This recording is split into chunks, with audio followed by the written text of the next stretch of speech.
thought, well, first up, I think I'd say, to me, I do like the concept of secret techniques. I know that's not popular anymore, but I mean, to me, it's like, by example, if you took Brazilian Jiu-Jitsu and the Gracies didn't spread it worldwide and kept on fighting in MMA, someone would have invented or re-found submission wrestling, but they wouldn't have known how to fight off their back as well.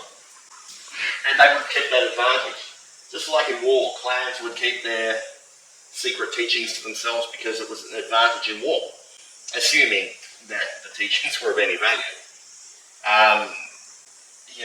I've always viewed the unique things about our style to be secret for the same reason,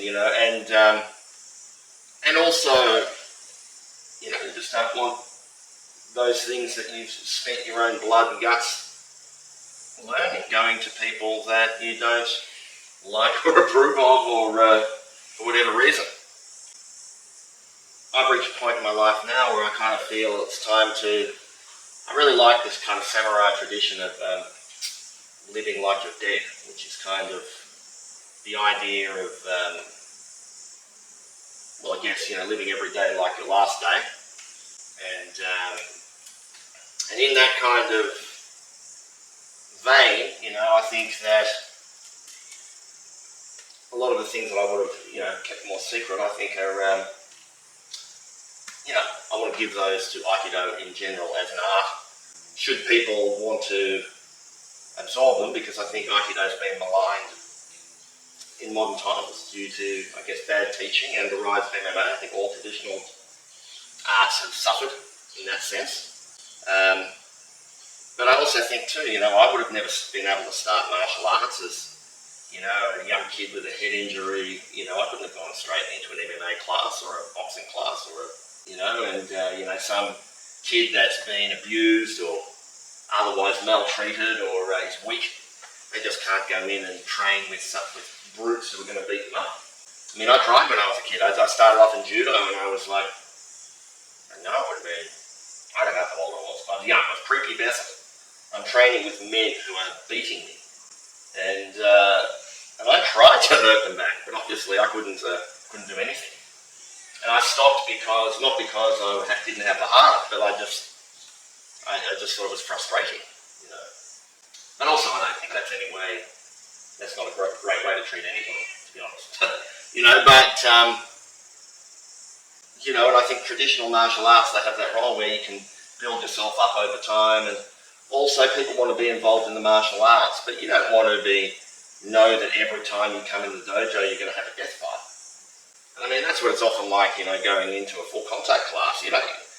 Sometimes you just want to muck around and, have a nice time. You don't want to go there every time, have to have the most physically demanding, experience you've ever had. And those build up over time in injuries, visits to hospital, etc., etc. And when you're older, doesn't mean you're a worse martial artist, but you don't want to, there's a point that you run out of the ability to keep injuring yourself in the same way. And you want to be able to practice your whole life. And therefore we have Aikido, and that means to me in Aikido, although you can train full contact, if you're training full contact, like little wrist holds and minor joint manipulations, you're going to wear someone's joints out pretty fast. Neck, shoulders, wrists, elbows, legs if you include them, back. So it's always something to consider. And when I teach, there's a lot of ways I could teach. I think I've said this before here. When I started, I want to teach Aikido to people, to fighters, for fighters. But over the years, it's like your Aikido has to be for the people that want it. And when I have people on the mat, I don't want to see one person training with someone else and getting their head beaten in. Your basic training has to be good for everybody and have everybody advancing. Not just one person, or, you try and find ways for people to train holistically together and always improve, and if they want to pair off and do something specific, they can.